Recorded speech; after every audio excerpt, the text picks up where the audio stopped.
नमस्कार, मैं राकेश लवानिया। आप देख रहे हैं गोल्डन हिंद न्यूज़। मैं अभी पहुंचा हूं त्रिपुरिया बाजार, जहां पर 6 बिल्डिंग्स को सीज के मामले को लेकर जहां 7 तारीख को हाईकोर्ट में सुनवाई होनी थी। सुनवाई से 2 दिन पहले ही हेरिटेज निगम की से दादागिरी गए हैं, या फिर यूं कहें कि नियमों का हवाला भी नहीं पड़ा और 2 दिन पहले वो कार्रवाई कर देते हैं। इसी को लेकर व्यापारी जो गण हैं जोहरी बाजार के, सब में आक्रोश फूटा है। उसको लेकर कल हमने वहाँ पर पूरा चौराहा जाम भी देखा था। और आज फिर हम थोड़ा सा बात करने पहुंचे हैं व्यापारियों से, क्या कुछ रहा, आगे की रणनीति इनकी क्या रहने वाली है, क्योंकि 2 दिन बाद अब हाईकोर्ट में सुनवाई होंगी। चलिए जानते हैं क्या है पूरा मामला। जी नमस्कार, क्या है सर आप? मैं पवन कानूनगो, परकोटा विकास संघर्ष समिति का उपाध्यक्ष हूँ। कल आनन फानन में नगर निगम ने कार्रवाई करके और 5 भवनों को सील कर दिया था, जिसमें सुबह 6:30 बजे सभी व्यापारी एक साथ एकत्रित हुए। और जो ये कार्रवाई की गई, ये बहुत दुर्भाग्यपूर्ण कार्रवाई थी, जिसमें कार्रवाई ज़रूर हाई कोर्ट के आदेश की पालना करते हुए थी, लेकिन जो 19 भवन परिसर है उनका कोई किसी प्रकार का दोष नहीं है। केवल एक नगर निगम द्वारा जो गलत रिपोर्ट पेश कर दी गई थी 2019 में, उसके परिणाम स्वरूप सभी जो है इस शिकंजे में आ गए। लेकिन हेरिटेज को कम से कम इंतजार करना चाहिए था 7 तारीख तक का। बिल्कुल आपकी बात सही है कि इसके अंदर यही हमारी मांग है कि भाई जब पार्टी बनने का मौका हमारे को 7 मार्च को दिया, तो उसके बाद जो है ये 7 अप्रैल की तारीख थी, तो यहाँ तक कम से कम मौका दिया जाना चाहिए था। क्योंकि जब पार्टी हम अब भी बने हैं और हमारे को पहले कोई नोटिस भी नहीं दिए गए थे, तो ऐसी दशा में ये सीज की कार्यवाही करना हाई कोर्ट की आड़ लेकर के बिल्कुल गलत हुआ है। और कल जो है महापौर साहिबा भी आई थी, पधारी थी, और उन्होंने हमें विश्वास दिया है, उन्होंने भरोसा जताया कि आगे ये कार्रवाई नहीं होगी। और उसके बाद ये धरना प्रदर्शन खत्म किया गया था। आपको पूर्व में भी आश्वासन दिया गया था, लेकिन फिर भी कार्रवाई हो गई। बिल्कुल, इसीलिए आज हम बैठे हुए हैं, क्योंकि 2 दिन पहले भी हम मिल करके आए थे और तब ये आश्वासन दिया था भाई किसी प्रकार की कोई कार्रवाई नहीं होगी 7 अप्रैल तक, जब तक की कोर्ट की तारीख है उसके बाद ही हम कुछ करेंगे। और हमें लग रहा था, इसी वजह से हम जा करके पहले से ही उन लोगों की भाई 7 अप्रैल की तारीख है, लेकिन फिर भी जो है धोखा हुआ। और आगे भी विश्वास तो उन्होंने जताया है, लेकिन आगे भी क्या भरोसा, क्या हो क्या नहीं हो, उसी को लेकर के आज मंथन और चिंतन किया जा रहा है। सब व्यापारियां एकत्रित हैं और आगे की रूपरेखा बना रहे हैं। व्यापार महासंघ हमारे साथ में है और कल व्यापार महासंघ के सभी प्रतिनिधि आए थे और उन्होंने पूरा विश्वास और भरोसा जताया है। और आगे जो है अपनी रूपरेखा के लिए सभी व्यापार मंडल के जो पदाधिकारी हैं उनके साथ शीघ्र ही एक बैठक करके और आगे क्या रूपरेखा रखनी है और किस तरह से विरोध प्रदर्शन करना है, या क्या आगे की जो है अपनी वो इस बात पे भी निर्भर करेगा कि कल जो पूरे मामले पे बाद में जाना चाहूँगा। लेकिन सबसे बड़ा सवाल तो ये खड़ा होता है, कोर्ट की अर्जी को भी नहीं माना और हेरिटेज निगम ने अपनी दादागिरी दिखाती हुई 2 दिन पहले कार्रवाई करी। इसके पीछे आप क्या मानते हैं? बिल्कुल, ये जो है एक डर था उनका कि साहब 7 अप्रैल को जो तारीख है उस पे जो है क्या जवाब देंगे, तो ये एक डर के पीछे उन्होंने जो कार्रवाई की वो बिल्कुल गलत कार्रवाई है, जो कि उनको नहीं करनी चाहिए थी। जबकि उनको वो पक्ष भी रख सकते थे कि साहब इनको पार्टी बनाने का ही मौका भी दिया है, तो ऐसी दशा में हमें कोई चारा नहीं था। पर फिर भी वो जो है उन्होंने ये 5 भवन सील करने के बाद जब व्यापारी एकत्रित हुए तो उन्होंने वहाँ से लौट करके जाना। व्यापारियों के सामने तो संकट खड़ा हो गया। बिल्कुल सही बात है, जो व्यापार है वो पूरी तरह से ठप हो गया। जिस तरीके से आप देखें कि व्यापारी जो है जीएसटी दे रहा है, व्यापारी जो है अपनी बिजली पानी के जो बिल हैं वो कॉमर्शियल भर रहा है, कॉमर्शियल रजिस्ट्री है, रजिस्ट्री भी कॉमर्शियल चार्जेस से दी हुई है। सारे काम जब कॉमर्शियल और यूडी टैक्स ले रहे हैं, सारे कानून व्यापारियों पर थोप दिए जाते हैं। हाँ, यही और जबकि व्यापारी जो है मतलब पूरी भूमिका एक तरीके से जो सरकार का राइजिंग राजस्थान की बात करें या किसी भी प्रकार की बात करें, तो जो कर्मचारी रोजगार समस्या ये सारी, तो आज ये जो व्यापारी हैं 1000 व्यापारी जो हैं उनके पीछे जो है कम से कम 1 लाख लोगों की जीविका पल रही है, जो ठेके संविदा पे काम कर रहे हैं। एक एक व्यापारी के यहाँ जो साड़ी निर्माता है उनके यहाँ 2-2 3-3 हजार लोग काम करते हैं। तो उस तरीके से देखा जाए तो कितनी बड़ी संख्या में जो है सरकार तो यहाँ तक कि राइजिंग राजस्थान में दावे कर रही थी कि गरीबों को, जनता को, व्यापारियों के लिए हम रोजगार लाएंगे और उनको मुहैया कराएंगे, लेकिन ऐसी घटना हो जाती है जो कि जयपुर के दो औद्योगिक सबसे बड़े क्षेत्र कह सकते हैं, सांगनेर और चांदोल, छोटे चौपड़, बड़ी चौपड़। इस बारे में ऐसा है कि सरकार भी इस बात को लेकर के चिंतित है। ऐसी बात तो नहीं है कि ये नहीं कह सकते, सरकार रोजगार को लेकर के भी चिंतित है और इसीलिए वजह से इस बात को गंभीरता से ले रही है, सुन रही है और आगे जो है अपनी पहले भी जो है इस बातों को सुना है और कोई ना कोई इसका समाधान निकालने की कोशिश कर रही है। वापस मैं आपके प्रश्न पे आना चाहता हूँ, अब क्या रणनीति रहने वाली, क्योंकि 7 तारीख को कोर्ट में सुनवाई है? 7 तारीख हम देखते हैं परसों, और उसमें क्या फैसला आता है, किस टाइप से होता है, और उसी के बाद उसी के सिलसिले में पहले से हम लोग ये तैयारी कर रहे हैं कि 7 तारीख को क्या होने वाला है। उसके लिए आज हम एकत्रित। हाईकोर्ट पे पूरा भरोसा है कि व्यापारियों के पक्ष में फैसला आएगा?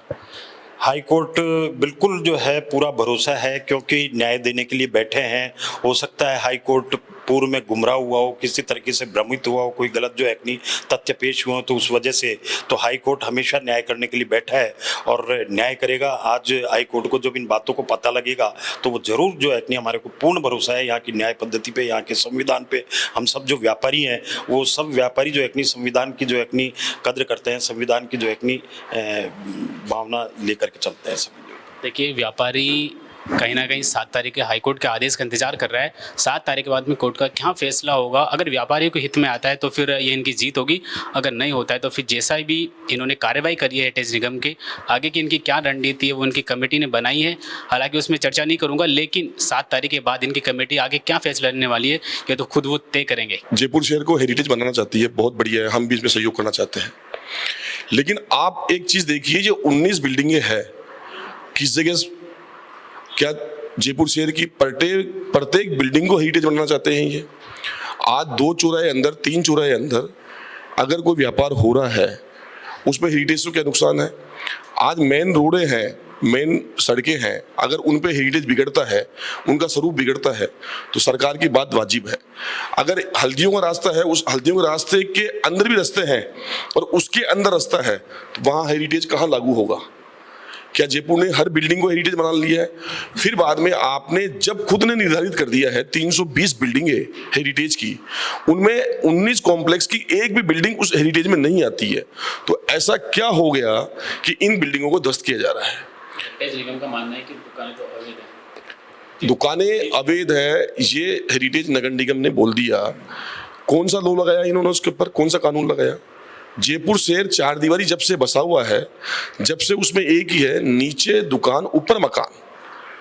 पहले किसी जमाने में नीचे दुकान होती थी, ऊपर एक बिल्डिंग होती थी, इतना ही था, परिवार छोटा था।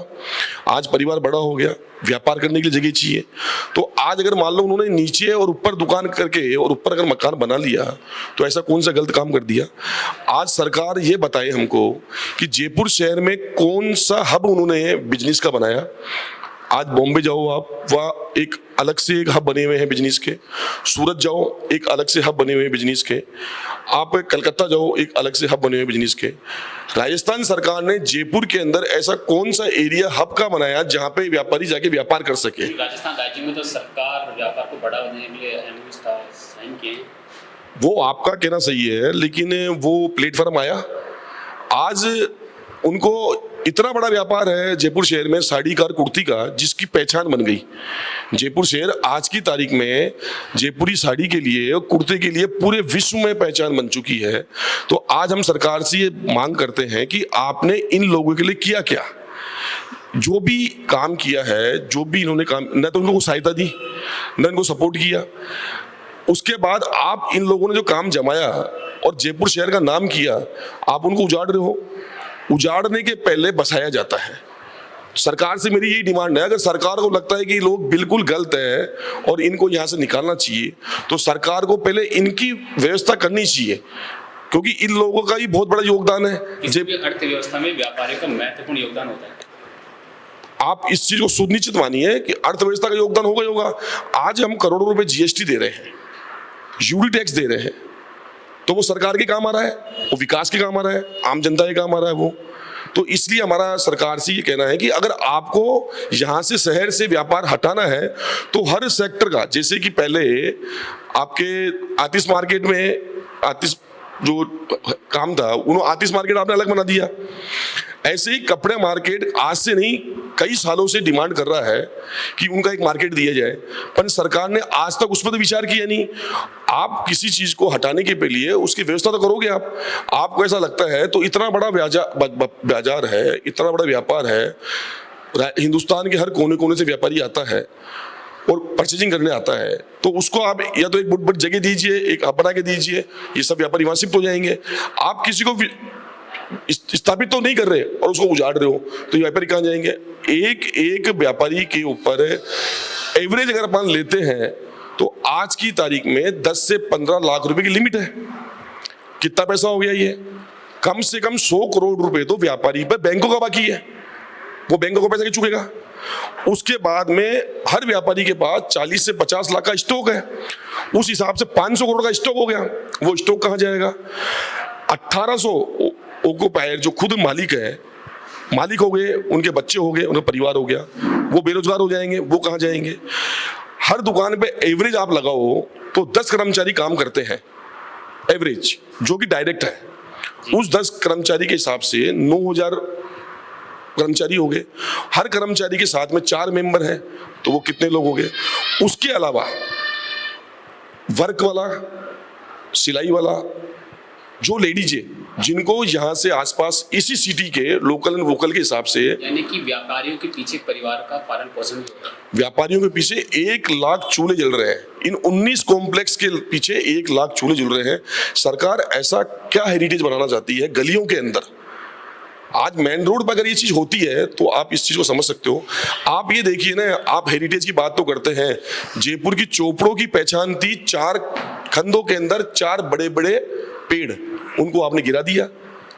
वो हमको आज भी याद आते हैं, जब हम छोटे छोटे थे, पिताजी वगैरह संग आते थे तो उन खंडों पे बैठ के खाना खाते थे, वो तो आपने कर दिया।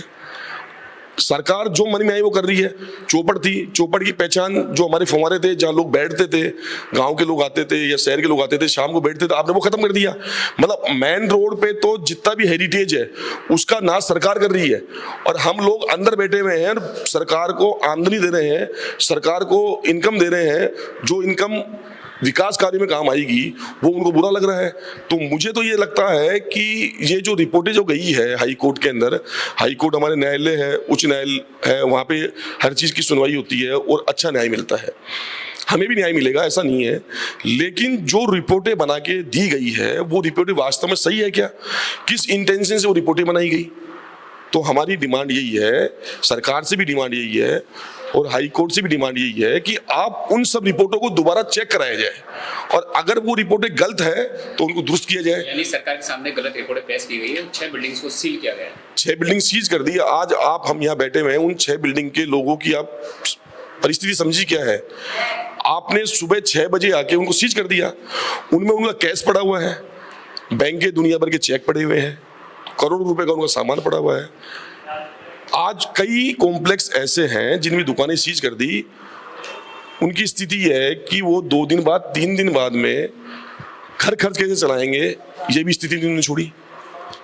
आगे एग्जाम आ रहे हैं, बच्चों की फीस कैसे जमा कराएंगे, ये स्थिति नहीं छोड़ी आपने। अगर खुदा ना खास्ता इस संकट के अंदर वो बीमार हो गए तो वो इलाज कैसे कराएंगे? ऐसी बड़ी स्थिति, विकट स्थिति पैदा कर दी है व्यापारियों के सामने कि आज हमको मजबूरन हो गया बैठना पड़ा, और जो होगा उसका देखा आगे देखेंगे। लेकिन ऑलरेडी जो सीज हो गए 120 से 130 व्यापारी, उनका क्या होगा ये हम लोग सोच के बड़े परेशान हो रहे हैं। यहाँ पे उम्मीद है कि फैसला व्यापारी को, कोर्ट से पूरी उम्मीद है, न्यायालय कभी भी गलत न्याय नहीं करता, इसीलिए आज भी न्याय पे भरोसा है। और हम यही कहते हैं हाई कोर्ट से कि हमारी जो रिव्यू एप्लीकेशन लगाई हुई है उसको आप सुनो, उन पेपरों को चेक करो और उन रिपोर्टों को चेक कराओ आप कि ये रिपोर्टें अगर वास्तव में सही है। जैसे कोई बिल्डिंग है, वायलेंस यही है हमारा मोस्टली कि हमने कॉमर्शियल में रेजिडेंशियल काम कर रखा है, रेजिडेंशियल में कॉमर्शियल काम कर रखा है हमने, यही हमारा एक वायलेंस है। तो वो तो पूरे जयपुर में है। तो कोर्ट के सामने जब कोर्ट ने ये पूछा कि पूरी 4 दीवारी में कितने कॉम्प्लेक्स हैं, तो क्या मैं ये बोलना चाहता हूँ सरकार को या नगर निगम को क्या इस 1.5 चौराहे पे ही कॉम्प्लेक्स है, बाकी 4 दीवारी में कॉम्प्लेक्स कहीं भी नहीं है? तो क्या मंशा थी कि केवल इस 1.5 चौराहे के ही कॉम्प्लेक्सों को हाई कोर्ट में पेश किया गया? अगर आपको रिपोर्ट पेश करनी है तो पूरी 4 दीवारी की रिपोर्ट पेश कीजिए। आज 4 दीवारी में कम से कम 10,000, कम से कम बता रहा हूं आपको, कम से कम 10,000 कॉम्प्लेक्स हैं जिसमें लाखों लोग रोजगार के लिए आते हैं और रोजगार पाते हैं, और जिससे करोड़ों रुपए की इनकम राजस्थान सरकार को होती है, सेंट्रल सरकार को होती है। हम लोग व्यापारी सरकार की ही हद कर रहे हैं। सरकार जो काम करती है वही काम हम कर रहे हैं। सरकार उसको बड़े लेवल पे करती है, हम छोटे लेवल पे कर रहे हैं। सरकार सुविधाएं देती है, तो आज हम अपने कर्मचारियों को सैलरी बांटते हैं तो सुविधाएं मिलती है, उनका भरण पोषण होता है। सरकार रोजगार देती है तो हम भी रोजगार दे रहे हैं। आखिरी सवाल आपसे है कि 7 तारीख को सुनवाई होनी है, आगे की क्या रणनीति रहेगी कि कैसे व्यापारी फैसला लेंगे? देखो, वैसे तो हमारे पक्ष में फैसला आना चाहिए, पूरी उम्मीद है। आज हमारी महासंघ के व्यापारियों से बातचीत हुई और वो भी बात, जितने भी संगठन उनसे बात कर रहे हैं और 7 तारीख का इंतजार कर रहे हैं। 7 तारीख को हाई कोर्ट का क्या फैसला आता है, उसके बाद नई रणनीति बनाई जाएगी। और क्योंकि व्यापार है तो जीवन है, तो व्यापारी मरते दम तक अपनी इसको रखोगे। हम ये चाहते हैं कि मान लो हाई कोर्ट भी कोई डिसीजन देती है तो हम सर मानते हैं हमारे, उसको मानेंगे कि उससे ऊपर कोई चीज नहीं होती है। लेकिन हम हाई कोर्ट से भी निवेदन यही करेंगे कि अगर इन व्यापारियों को, 900 व्यापारियों को आप हटाने की बात करते हो तो पहले उनको विस्थापित किया जाए, उनको जगह दी जाए, और जगह देके और उस जब तक वो चीज बने नहीं, वहां पे मार्केट बने नहीं, कॉम्प्लेक्स बने नहीं, जब तक इन लोगों पे कोई कार्रवाई नहीं की जाए। हमारा कहना यही है। इन्हीं 19 बिल्डिंगों में आज जो उस व्यापार हो रहा है वो कपड़े का व्यापार बहुत ज़्यादा हो रहा है, साड़ियों का और कुर्तियों का व्यापार हो रहा है। आज जयपुर के अंदर ऑल ओवर इंडिया से व्यापारी आकर के साड़ियाँ और कुर्तियाँ खरीद रहा है।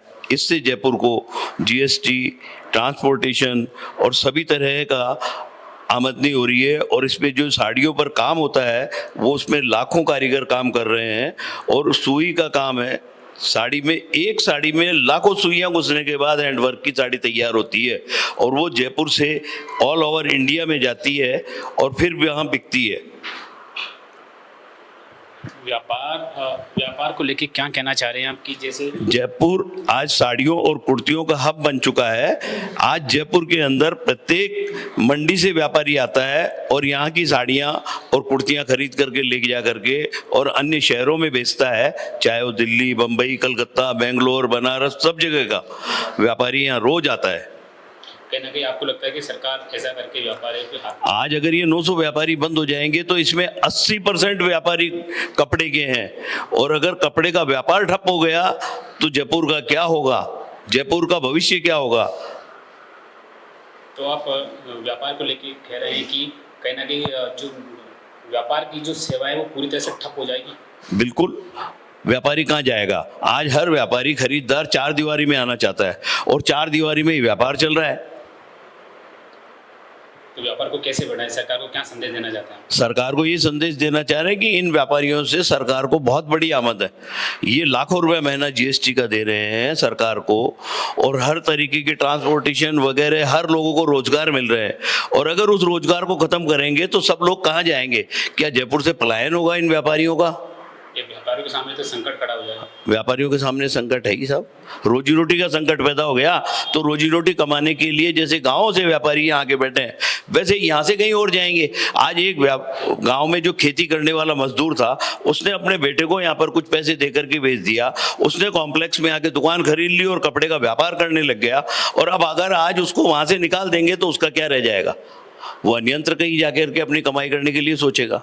जो 6 बिल्डिंग्स को सील की गई है, सील कर दिया, वो वहाँ तक तो ठीक है, लेकिन इनकी यूँ कहें कि गुजर बसर जो है ना, उस पर प्रश्न चिन्ह खड़ा हो गया कि इनके पीछे कई परिवार भी पालन पोषण होता है। ये अपनी मांग को लेकर अड़ेंगे। ये चाह रहे हैं कि सरकार ने बिल्डिंग सीज तो कर दी, लेकिन हमें जगह तो दे दे अपने व्यापार को चलाने के लिए, ताकि हम अपने परिवार का और अपना खुद का गुजारा बसर करते। ऐसी रिपोर्ट जानने के लिए बने रहिए गोल्डन हिंद के साथ। मैं राकेश लवानिया, जयपुर।